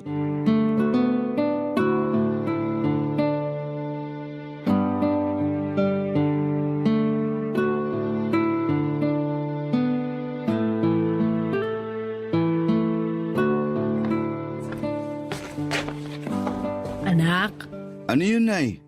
asan si Mika? Lumabas po. Kinita yung kaibigan niya. Pabalik na ba siya o matatagalan pa? Mukhang mamayang gabi pa siya makakauwi. May kailangan po ba kayo sa kanya? Ikaw lang ang kailangan ko sana makausap tungkol sa kanya. May nangyari po ba? Hindi ko na kasi alam ang gagawin. Sabihin niyo na sa akin, Nay. Ano po ba yun? Kaya mo bang mapagsabihan si Mika na siya na lang ang maglaban ng panty niya? Hindi niyo na po ba kayang maglaban, Nay? Kasi pwede na talaga tayong kumuha ng kasambahay para hindi ka na rin mapagod. Kaya ko namang maglaba kahit maong na pantalon mo pa yan. Malakas pa ang mga kamay ko. Kaya lang, hindi ako komportable na nilalaban ng panty ni Mika. Pero maliit na piraso lang naman ang panty ni Mika. Hindi naman ganun kahirap laban yun. Naiilang kasi akong laban ng panty ng ibang tao. Nilalaban niyo naman po ang brief ko. Kasi anak kita. Magiging anak niyo na rin naman si Mika balang araw. Pero hindi ko siya kadugo. Nay, wag naman ganyan magsalita. Parang hindi niyo gusto si Mika. Hindi naman sa hindi gusto. Pero nagtataka lang ako kung paano niya nakakayanang ipalabas sa akin ang panty niya. Lalo na yung mga may tagus pa. Ibabad niyo lang yun para mawala yung dugo. Kinabukasan, pwede nang kusutin. Hindi mo naman ata naiintindihan ang ibig kong sabihin, anak. Sabihin mo na lang kay Mika na siya na ang maglaban ng sariling panty niya. Mabilis namang kusutin yun eh. Kahit ako na magtitiklop kapag natuyo na. Naku, Nay, baka magdamdam at mapaiya naman si Mika kapag sinabi ko yun. Bibili na lang ako ng washing machine. Meron naman yung maliit lang. Huwag yun nang isipin yung gastos. Kaya ko namang bilhin. Oh, sige, bahala ka. Ayoko na lang din kasing hawakan pa ang mga panty niya. Nung panahon kasi namin, kami ang naglalaban ng sarili naming panty. Lalo na nung nagdalaga na ako. Turo yun ang lola mo sa akin. Magkaiba po kasi kayo ng henerasyon ni Mika. Wala na kasing kaso ngayon kung ibang tao na ang maglalaban ng panty ng iba. Siguro nga magkaiba lang talaga kami ng nakalakihang dekada. Huwag niyo na lang din tong mababanggit kay Mika para hindi kayo magkatampuhan. Wala naman akong balak. Kaya nga sa'yo ako lumapit para magpatulong sa gagawin. Mabuti naman po. Kapag may iba pa kayong concerns kay Mika, idiretso nyo na lang po sa akin. Ako na lang ang gagawa ng solusyon. Huwag na natin siyang abalahin, lalo't laging puyat. Tapos ang dami pa niyang iniisip na problema. Ah, ganun ba? Sige anak, mas kaya namang kitang lapitan kaysa sa kanya. May iba pa po ba kayong gustong sabihin? May kailangan pa po bang gawin? Dapat na ba talaga tayo magpalit ng bigas? Sinabi kasi ni Mika sa akin na gusto niya ng brown o kaya red rice. Nagda-diet kasi si Mika. Saka mas maganda sa kalusugan ng ganyang klase ng bigas kaysa sa puti. Pero hindi ko gusto ang lasa ng brown o red rice. Makakasanayan nyo rin, Nay. Sa umpisa lang maninibago yung panlasa nyo. Masarap pa rin naman. Mas gusto ko ang puting bigas. Kahit ako rin naman. Pero unahin na natin kung saan kayo mapapabuti. Ako ba? O si Mika? Siyempre, para sa inyong dalawa. Ang makakabuti sa akin ay yung puting bigas. Doon ako magiging masaya. Alam mo namang mahilig ako sa kanin. Ganito na lang po. Bibili na lang ako ng brown o red rice ni Mika. Ituloy nyo pa rin yung white rice para sa inyo. Bibili rin ako ng isa pang rice cooker para sa bigas ni Mika. Ayos na po ba? Nasolusyonan ko na ba? Napaparami ng gastos mo anak. Hindi ba pwedeng sanayin na lang ni Mika ang kumain ulit ng puting bigas? Pasensya na po. Bibili na lang talaga ako ng bigas niya at rice cooker na extra para wala nang problemahin.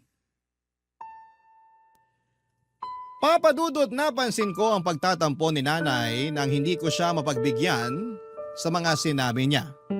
Pero binigyan ko naman siya ng magandang solusyon para hindi ko na kailangang mamili sa kanila ni Mika. Mahal ko ang nanay ko kaya handa rin naman akong pagbigyan at pakinggan siya. Pero mahal ko rin si Mika at ayokong magalit o magtampo siya sa akin kapag hindi ko kinuha ang panig niya. Kaya naman para lang walang reklamo ang bawat panig ay handa naman akong pagbigyan silang pareho sa bawat gusto nila. Hindi ko na rin pinabot sa kanilang reklamo o concerns ng bawat isa, Papa Dudut.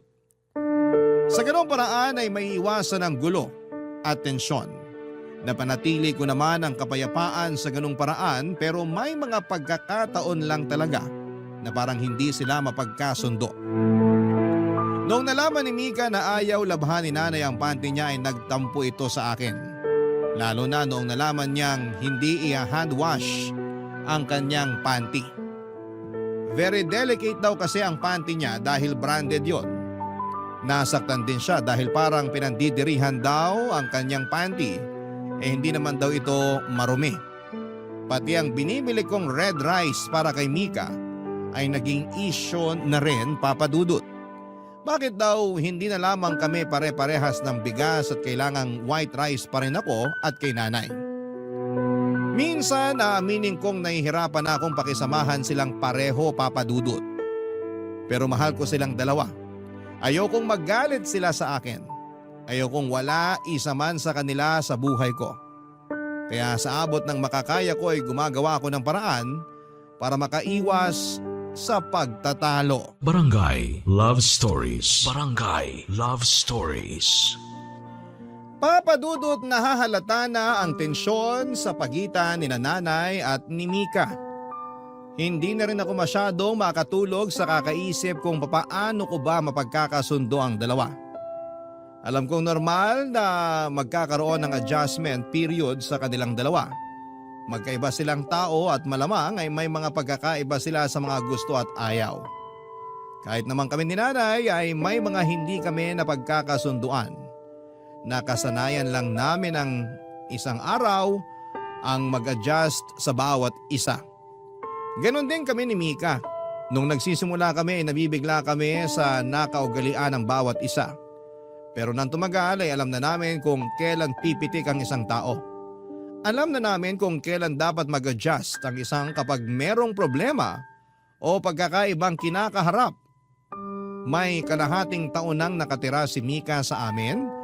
Imbis na umayos ang lahat ay mas lalo lang siyang napapalayo ang loob kay nanay. Ganon din si nanay sa kanya, Papa Dudut.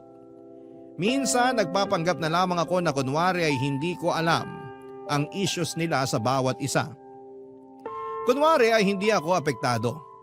Pero kapag mag-isa ko na lamang at sinusubukan kong solusyonan ang hidwaan nilang dalawa, ay nakakaramdam na ako ng stress. Hindi ko alam at hindi ko pinapahalata sa kanila dahil baka lalo lamang silang magturuan kung sino ang may kasalanan. Hanggat kaya ko ay sinisikap kong maging pata sa kanilang dalawa. Hanggat kaya ko ay sinusubukan kong intindihin ang mga hinaing nila. Pero tao lang din ako. Hindi oras-oras ay kaya kong umunawa. Yun sana ang makita nila, Papa Dudut. Hindi ko sila kayang asikasuhin ng sabay at kalimutan ang sarili ko. Pero sa nangyayari, nabibitawan ko na ang sarili ko, wag lang silang magkagulong pareho. Tulad na lamang nung minsang napag-usapan ng para sa kaarawan ko. Masaya naman sana kaming kumakain lang ng tanghalian pero nabago ang lahat nang mapadako na ang usapan sa birthday ko.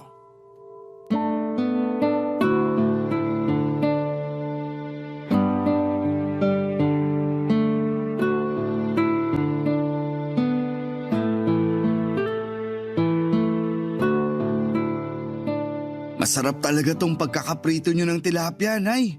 Buo pa ang balat. Crispy pa. Oo nga po, tita. Kapag nagpiprito kasi ako, dumidikit yung balat ng isda sa kawali. Ang sikreto kasi riyan e painiting maigi yung mantika at budburan ng konting harina ang mantika para siguradong hindi didikit sa kawali. Ah, ganun pala yon. Masubukan nga sa susunod. Perfect din tong mayonnaise na may halong bagoong. Mas masarap pa sana yan kung may isasabay kayong kamatis. Sayang hindi ko napansin na bulok na pala yung kamatis sa ref. Sa susunod na lang. Thank you, Nay. Ang perfect din ang pagkakaluto nyo ng bigas. Bagay talaga ang prito sa medyo basang kanin. Tapos mainit pa. Alam ko na kasi kung anong klaseng pagkakaluto sa kanin ang gusto mo eh. Yung red rice ko naman masyadong tuyo. Pasensya ka na, Mika. Hindi ko kasi gamay magsaing ng red rice. Buong buhay ko puro white rice ang niluluto ko para sa pamilya ko eh. Sinabi ko naman po sa inyo na bawat isang cup ng bigas dapat 2 cups ng tubig ang ihalo para hindi tuyo. Tsaka dapat pinapaabot ng 45 minutes ang pagluluto. Mas komplikado kasi itong iluto kaysa sa white rice. Hayaan mo sa susunod ayusin ko na. Subukan mo na lang munang tikman tong white rice na sinaing ni Nanay. Hindi ka magsisisi. Kailan mo ba ako nakitang kumain ng white rice? Oo nga pala Nathan. Birthday mo na pala sa katapusan. Tumatanda na ang anak nyo, Nay. Ipagluluto kita ng mga paborito mo. O-order na rin ako ng paborito mong sorbetes kina Manong Larry para mapagsaluhan ng mga bisita mo. Sabihan mo lang ako kung ilan ang iimbitahin mo para masakto ko sa ipapamalengke. Nay. Saka magsabi ka na rin. Kung rerentahan pa natin yung videoke ng kumari ko, baka maunahan tayo. Mas magandang maaga pa lang makapagbayad na tayo. Nay. Hindi mo pa ba sinasabi sa nanay mo? Sabihin ng alin. Sa Tagaytay po namin isi-celebrate ni Nathan ang birthday niya. Pwede bang dalhin doon yung mga lulutuin ko? Pati yung sorbetes na o-ordering ko? Ay hindi na po, may resto kaming pagkakainan doon. Para hindi na rin kayo maabala. Ang hassle din po kasi magluto ng maraming handa. Wala namang kaso sa akin eh. Lagi ko talagang pinagluluto si Nathan tuwing birthday niya. Walang palya yun. Hindi ba Nathan? Pero wala namang masama kung may pagbabago sa birthday ni Nathan. Tsaka gusto niyang sa Tagaytay kami mag-celebrate. Di ba Nathan? Magastos sa Tagaytay. Magastos din po magluto ng maraming handa at magrenta ng videoke. Pero magiging masaya naman si Nathan. Paborito ni Nathan ang Tagaytay. Sigurado akong magiging masaya siya ron. Di ba Nathan? Pareho namang pwede sa akin. Pareho akong magiging masaya sa sorbetes at Tagaytay. Mananawa ka sa ice cream sa Tagaytay. Iba't ibang flavor at siguradong malinis pa.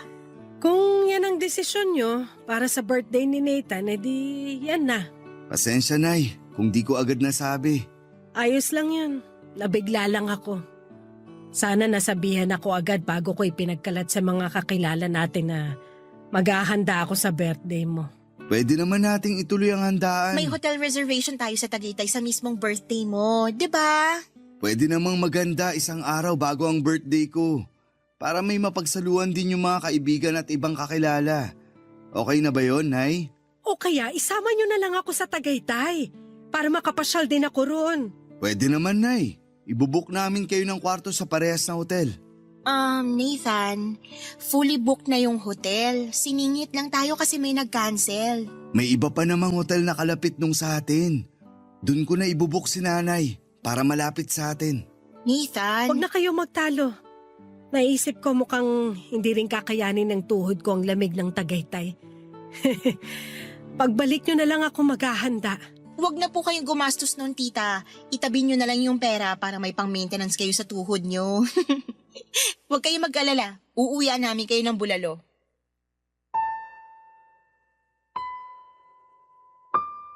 Papa Dudut, hindi ako makatingin noon kay nanay dahil sa napag-usapan. Alam kong nagdamdam siya pero mas pinili niyang huwag ipahalata yon. Nakonsensya ako at hindi ko man lang inisip na tradisyon na namin ni nanay na ipaghanda niya ako tuwing birthday ko. Lalo na yung pag-order ng sorbetes.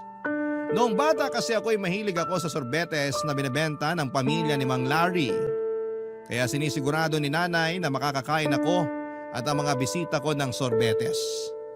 Hanggang sa nagbinata na ako ay patuloy pa rin si nanay sa tradisyon na yon. Unang beses na hindi ako makakasama ni nanay sa birthday ko. Unang beses na hindi ko makakain ng sorbetes na bibilhin nito. Hindi ko maintindihan ang nararamdaman ko noon, Papa Dudut, at gusto kong makasama at makasalo si Mika sa birthday ko sa Tagaytay. Aminado akong na-excite ako para doon kaya hindi ko na naisip kaagad na gustong maghanda ni nanay para sa akin tulad ng dati. Sinubukan ko namang remedyohan yon sa pag-suggest na maghanda pa rin si nanay pero sa ibang araw na lang. Pero tinanggihan nga yun ni nanay at sinabing hindi na kailangang gawin. Nagbiro pa ito at sinabing ipapa-reserva na niya sa akin ang next birthday ko para matuloy na ang tradisyon naming handa at sorbetes. Isang gabi bago kami bumiyahe ni Mika sa Tagaytay ay pumasok si nanay sa kwarto. Nakaharap ako sa cabinet noon at inaayos ang babauning kong damit.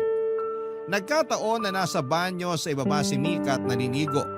Kaya malayang nakapasok si nanay sa kwarto. Nahiya pa nga ito na pumasok nang hindi na naman kumakatok. Nakasanayan na kasi niya.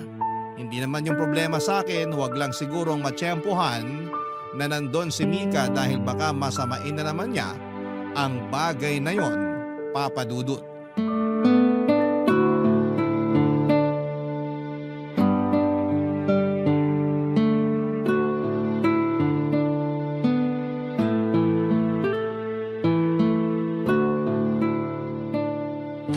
Nathan? Nay! Nakalimutan ko na namang kumatok. Pasensya na. Ang nanay mo talaga lagi na lang nakakalimot. Walang kaso, Nay. Nasa banyo naman si Mika. Naliligo. Pasok po kayo. Sakto pala. Bakit po? Biyahe nyo na mamayang madaling araw, no? Opo. Iidlip lang kami tapos aalis na rin agad. Hindi ko na po kayo gigisingin mamaya ha. Para tuloy-tuloy na ang tulog nyo. O sige lang. Kailangan ko rin ng diretsong tulog. Ilang gabi na kasi akong hindi makatulog dala ng pananakit nitong rayuma ko. Mabuti na lang at hindi niyo ko isasama sa Tagaytay kasi hindi rin kakayanin ng tuhod ko ang lamig. Ano po bang pwede nating gawin dyan? Kailangan ko lang ng pahinga. Ayos naman na siguro to bukas. Tawagan nyo lang ako bukas kung masakit pa rin. Para mapacheck up ko na kayo. Hindi na kailangan. Normal sa may edad ang rayuma. O heto nga pala, may bibigay ako sa'yo. Ano po yun? Konting pera lang. Regalo ko sa birthday mo. Naku, Nay, wag na. Itabi nyo na lang. Ipangbili nyo bukas kung ano man ang gusto nyong kainin. Ilibre nyo ang mga kaibigan nyo para masamahan kayo rito. Hindi na. Pasadya ko talaga ito para sa'yo. Kunin mo na. Ipangbili mo ng pinakamasarap na sorbete sa Tagaytay. Ikain mo na lang din ako. Nay! Kunin mo na to. Para kahit papano matuloy pa rin ang tradisyon natin sa sorbete sa kaarawan mo. Salamat, Nay. Babawi ako sa inyo pagbalik. Hindi na kailangan. Ilang beses ka nang bumawi sa akin. Gusto ko lang mabuhay pa rin ang tradisyon natin sa Sorbetes. Uuwi kami agad, Nay. Makakasalo niyo pa kami sa hapunan. Salamat naman kung ganon. Nathan! Tita, nandito pala kayo sa kwarto namin. Dumaan lang ako para kunin kung may labada pa kayo para malaban ko na bukas. Iniwan ko po sa banyo yung t-shirt tsaka shorts na ginamit ko kanina. Pakikuha na lang po. O sige, mag-iingat kayo bukas ha. Balitaan niyo ako kapag nakarating na kayo sa Tagaytay. Opo, Nay. Matulog na po kayo para maipahinga na rin ang rayuman niyo. Mabuti pa nga. Happy trip sa inyo mamaya. Salamat po, Nay. Lalabas na ako. Kumatok bang nanay mo bago pumasok dito? Oo naman. Sinanay pa ba? Akala ko kung basta-basta na lang pumasok dito eh. Mika, may sorbetes ba sa restaurant na kakainan natin? Meron naman. Bumili tayo ha. Bakit pa? Ang lamig sa Tagaytay. Mainit na kape dapat ang piliin mo. Gusto ko kasi ng sorbetes. Ang tanda mo na para sa sorbetes. Matulog na tayo. Maaga pa tayong babiyahe mamaya. Ay, pakitext nga palang nanay mo. Pakisabi, kumukulay yung t-shirt ko sa banyo. Ihiwalay niya paglalabhan. Lumabas ako ng kwarto para kunwari ay bibilinan si nanay tungkol sa t-shirt ni Mika na kumukulay. Pero nagtungo ako sa banyo para kunin ang t-shirt na yon at ako na mismo ang magbababad.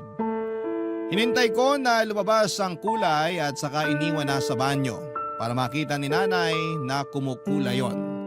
Ayoko na rin kasing istorbohin pa si nanay lalo't kailangan niyang magpahinga. Hindi na ako nakatulog kahit nakahiga na kami parehas ni Mika. Iniisip ko pa rin si nanay. Naaawa ko sa kanya dahil maiiwan siyang mag-isa sa bahay sa mismong birthday ko. Iyon ang unang beses na magiging mag-isa siya sa bahay sa birthday ko. Alam kong malulungkot siya pero hindi ko na rin kasi alam ang gagawin. Gustuhin ko man siyang isama sa Tagaytay pero tinanggihan na niya at gusto rin ni Mika na masolo ako. Hindi ko na alam kung saan ako lulugar. Nahihirapan ako. Sa biyahe pa lang namin ay napansin na ni Mika na parang hindi ako masaya. Nagtanong siya sa akin pero sinabi kong kinulang lamang ako sa tulog. Hindi naman na muling nagtanong si Mika. Nang makarating na kami sa Tagaytay ay nagbago na ang mood ko. Na-enjoy ko naman ang lugar lalo't maraming puno at malamig pa ang hangin. Nagsimula na rin kaming kumain sa restaurant na pinagdalhan sa akin ni Mika. Pagkaabot sa akin ng menu, hinanap ko kaagad kung merong sorbetes pero hindi raw available ng gabing yon. Nalungkot na noon ang pakiramdam ko pero hindi ko yon pwedeng ipahalata kay Mika. Kaya naman after namin kumain sa resto ay nakiusap ako kay Mika na dumaan kami sa isang 24/7 convenience store para makabili kahit na anong klase ng ice cream. Pinagbigyan naman niya ako.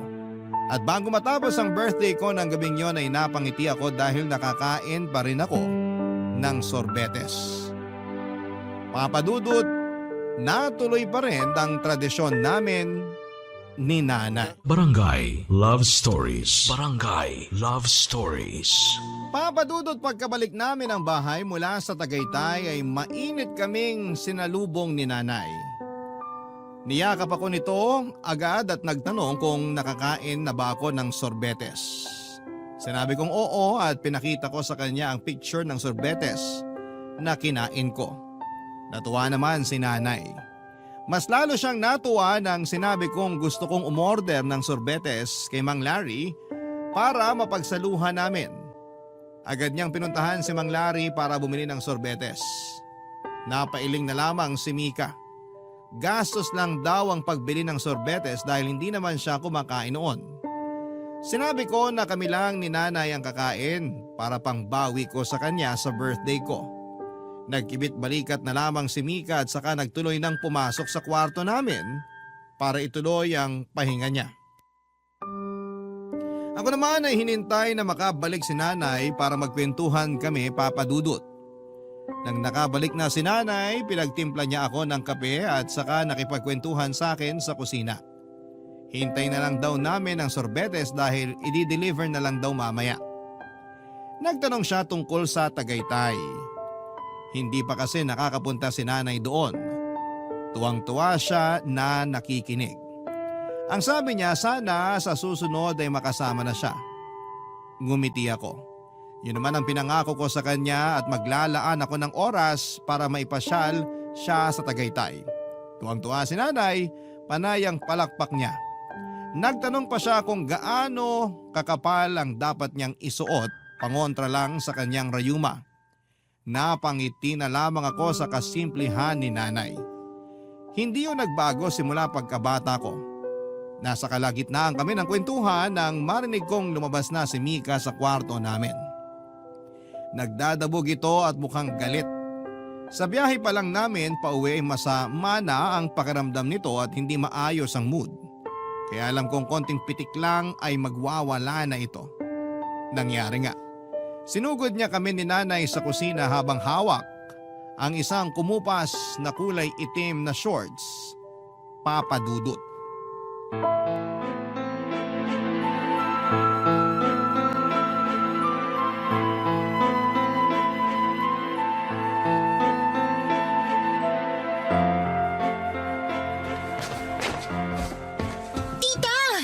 Ano yun? Bakit kumupas ng ganito tong black shorts ko?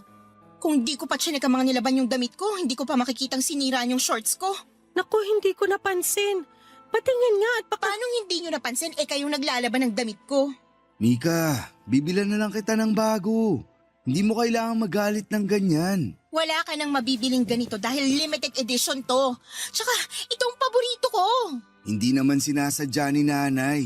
Hindi talaga. Akala ko design yung pagkakakupas. Ang tagal nyo nang naglalaban ng damit ko, hindi nyo pa rin alam na hindi to design ng shorts ko? Mika. Hindi ko nga rin alam kung bakit hindi ako nakakatanggap ng thank you sa'yo sa paglalaba ko ng damit mo, lalo na ng panty mo. Bakit ako magsa-thank you? Nag-aambag naman ako para sa gastusin dito sa bahay. Akong bumibili ng sabong panlaba at nagbabayad ng tubig. Pero mahirap bang magpasalamat kahit minsan? Ang hirap manalo sa'yo, no? Awat na, Mika. Sumasakit na ang ulo ko. Magkano ba yung shorts mo at babayaran ko? Kung yan ay kakapanatag ng loob mo. Hindi mo to afford, sigurado ko. Sabihin mo sa akin kung magkano. Kakayanin kong bayaran. Ipangungutang ko kung kailangan. Hahanap ako ng katulad niyan, Mika. Makakahanap tayo ng kapalit niyan. Huwag mo nang stressin ang loob mo. Paano hindi masistress? Kakauwi ko lang galing sa mahabang biyahe. Puyat at pagod. Tapos makikita ko na lang na nasira ng kulay ng paborito kong shorts. Naiintindihan naman kita. Pero nangyari na Ayokong tanggapin yung mga ganyan. Hindi pwedeng palagpasin na lang. Dapat kasi nag-iingat sa paglalabay. Kung gusto mo, sa susunod, ikaw na lang ang maglaban ng mga damit mo, lalo na yung panty mo. Pwede ko namang ipalaundry pero hindi na ako bibili ng sabong panlaba para sa mga damit nyo ni Nathan. Magkano lang naman ang sabon? Kaya ko nang bumili kahit hindi ka na mag-aambag. Panira ka ng araw? Mika, wag naman ganyan. Sorry Nathan kung emosyonal ako ngayon ha. Kahit sino kasi maiinis pag may nasira sa mga paborito niya. Pasensya ka na talaga, Mika. Sa susunod, hindi ko na papakailaman ang mga labada mo. Pwede nyo pa rin namang labhan pero sana naman ayusin nyo. I-check nyo muna kung kumukupas o hindi. Siguro naman alam nyo na hindi dapat pinagsasabay ang dekolor at mga puti, di ba? Alam ko namang hindi dapat. Good! Kasi baka pati yun hindi nyo pa alam. Hindi ko alam kung anong klaseng pagpapalaki ang ginawa sa'yo ng nanay mo. Pero sa nakasanayan ng pamilyang to, hindi ka pwedeng ganyan makipag-usap sa nakatatanda sa'yo. Sa panahon ngayon, may mga matatanda na hindi na dapat nire-respeto dahil baluktot lagi ang pag-iisip. Nagmarcha si Mika pabalik ng kwarto. Iniwan niya at binalibag ang shorts sa mesa. Nagulat kaming pareho ni nanay lalo na't natapon ang kape namin. Agad na pinunasan yon ni nanay. Tutulungan ko pa sana siya pero sinabi niyang sundan ko na lamang si Mika para makapag-usap kaming dalawa, Papa Dudut. Hindi ko noon alam kung ano ang gagawin para kong naistatwa sa nakita kong ginawa ni Mika. Hindi ako makapaniwalang magagawa niya yon. Pinilit ko siyang intindihin pero bakit sa tuwing ginagawa ko yon ay mas lalo ko siyang hindi nauunawaan. Pinilit ako ni nanay na puntahan si Mika. Sumunod na lamang ako dahil parang Nawala ako sa sarili dahil sa mga natunghayan ko ng mga oras na yon. Habang naglalakad pabalik ng kwarto ay napasulyap ako kay nanay. Masama ang loob niya habang nililinisan ang mesa kung saan ay natapon ang kape. Umabot na yon sa sahig. Nasaktan ako sa mga nakita ko, Papa Dudut. Kaya nagmadali na akong pumasok sa kwarto. Lumaking walang ina si Mika, inampun siya ng kanyang tiyuhin na pinahirapan naman siya hanggang sa paglaki. Kaya yon lagi ang isinisiksik ko sa utak ko sa kung bakit hindi kayang makisama ni Mika kay nanay. Nakwento ko rin yon kay nanay kaya ganon kahaba ang pasensya niya kay Mika dahil naaawa ito sa nobya ko. Pero paano ba namin siya patuloy na uunawain kung hindi naman niya nahihilom ang mommy issues niya? Laging tinatanggihan ni Mika na pag-usapan at ayusin ang naging sugat nito sa kanyang ina. Galit na galit ito sa tuwing napapadako ang usapan namin sa kanyang ina. Pero sa tingin ko ay kailangan na naming ayusin yon para maging healthy na ang pakikisama niya hindi lang sa nanay ko kundi pati na rin sa ibang tao.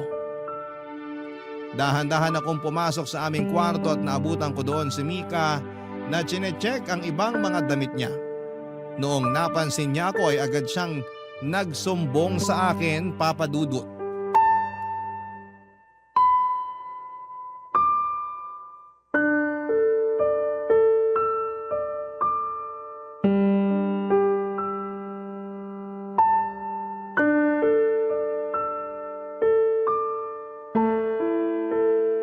Kumusta ka? Naiinis pa rin, obvious ba? Hindi mo naman kailangang magalit ng ganun para lang sa shorts. Nilalang mong shorts ko ay pinaghirapan kong bilhin yon sa Singapore. Naiintindihan ko naman. Pero ang hindi ko maintindihan, kung paano mo kinumpronta ang nanay ko. So kinakampihan mo na siya ngayon, kahit alam mo na siyang mali? Nagkamali si nanay sa paglalaban ng shorts mo. Pero mali rin ang pagsagot mo sa kanya. Hindi obligasyon ni nanay na laban ang mga damit mo. Pero dahil tinanggap ka niya sa bahay namin, kaya dinamay na rin niya ang labada mo. Parang utang na loob ko pang pagpapatira mo sa akin dito ah. Sino bang namilit sa atin na magsama na tayo? Di ba't ikaw naman? At hindi ko pinagsisisihan yun. Masaya ako na kasama ka sa iisang bahay. Pero sana, matuto ka rin makisama sa mga mahal ko sa buhay. Paano naman ako? Bakit hindi ako pinapakisamahan ng nanay mo? Pinapakisamahan ka naman niya. Masyado lang malalim ang sugat ng pag-abandona sa'yo ng nanay mo. Kaya negative lagi ang tingin mo sa tuwing may nanay na lumalapit sa'yo. Ibabalik mo na naman ba yung mommy issues ko? Kasi gusto kong ayusin mo na yan. Para rin naman sa sarili mo eh. Wala kang alam kung ano pinagdaanan kong hirap nung inabandona ako ng nanay ko. Kaya wala ka rin karapatang pilitin ako para ayusin kong sugat na hindi naman ako may gawa. Oo, andun na tayo. Mali ang nanay mo sa pag-iwan niya sa'yo. Pero tandaan mo na responsibilidad nating hilumin ang mga sugat natin para hindi na tayo makasugat ng ibang tao. Para sa ikabubuti din natin yun. Nilaso na naman ang nanay mong utak mo. Ha? Paanong nadamay dito si nanay? Sarili kong pananaw to. Magkampihan pa kayo. Lagi nyo na lang ako pinagtutulungan dalawa. Akala nyo ba hindi ko napapansin yon? Paano bang pinagtutulungan? Ikaw lang ang nag-iisip niyan. Sobrang lalim na ng issues mo, Mika. Sige, i-gaslight mo pa ako. Hindi kita ginagaslight. Ikaw na nga itong nagsabi sa akin dati na hirap kang makisama sa mga nanay dahil di mo alam kung paano magkaroon ng isang ina. At ginagamit mo pa ang trauma ko para i-gaslight ako? Ang galing mo naman. Akala ko totoong mahal mo ako. Hindi pala. Mahal kita. Kaya gusto kitang suportahan kung sakaling plano mo ng talikuran ng issues mo. Mahal na mahal kita, Mika. Kung mahal mo ako kakampihan mo at hindi ang nanay mo. Hindi naman pwede yan. Ganyan ka ba kamamas boy? Lumulugar lang ako sa kung ano ang tama. Ilugar mo ko ng tama sa buhay mo. Sino bang pipiliin mo? Ako o ang nanay mo? Bakit kailangan nating umabot dyan? Nanay mo o ako? Mika, Patunayan mo sa akin na akong pinakamamahal mo sa lahat. Lagi mo sinasabi yun sa akin, di ba? Nanay mo o ako? mahal kita, Mika. Nanay mo o ako? Mamili ka! Si nanay. Uulitin ko. Nanay mo o ako. Sorry, Mika. Piliin mo ako. Pinili kita noon. Si nanay naman ang pipiliin ko ngayon. Tinitigan ako ni Mika at hindi siya makapaniwala na pinili ko si nanay kesa sa kanya. Nagwala siya at sinabayan ng iyak. Wala akong lakas para pahintuin siya, Papa Dudut. Nasasaktan akong makita siyang ganon dahil mahal na mahal ko siya. Pero may hangganan ang pagtitiis kahit gaano mo pa kamahal ang isang tao. Nang mapagod siya ay kinuha na niya mga damit niya at sinilid sa maleta. Nagmadali na siyang umalis nang walang paalam. Marami pa siyang damit na naiwan at nagkalat yon sa sahig. Dinampot ko at saka tiniklo. Binalik ko sa pagkakasalansan sa cabinet. Naisip kong isoli yon kapag nakahanap na siya ng bagong matitirhan. Nasa kalagitnaan ako ng pag-aayos nang marinig kong pumasok si nanay sa kwarto. Hindi siya muling kumatok. Inihingi niya muli yon ng tawad sa akin, Papa Dudut. Ngumiti lamang ako para ipalala sa kanya na hindi na niya kailangang kumatok pa. Pinapasok ko siya. Napansin ko sa mga mata niya na alam na nito ang nangyari pero hindi na lamang siya nagsalita tungkol doon. Hawak-hawak nito ang isang tub ng sorbetes na inorder kay Mang Larry. Dumating na pala. May dalawa din siyang kutsara at 2 mug. Inaya niya akong umupo sa gilid ng aking kama para pagsaluhan namin ang sorbetes. Sumunod naman ako at nilagyan niya ng sorbete sa mga baso namin at saka inabot sa akin ang isa. Tahimik naming kinain yon habang nakatulala sa bintanang kaharap ng aking kama. Payapa. Iyon ang nararamdaman ko noon. Kahit may kirot, pero payapa ang isipan ko. Tama ang naging desisyon ko. Itutuloy ko na yon. Maraming salamat po sa pagtampok ng aking kwento sa inyong programa at sana'y nakapagdala ako ng aral sa lahat ng mga nangangailangan. Abangan kong mapanood ito sa inyong YouTube at muli buong puso ako nagpapasalamat sa inyo sa Barangay LS 97.1. Ang inyong kabarangay forever, Nathan.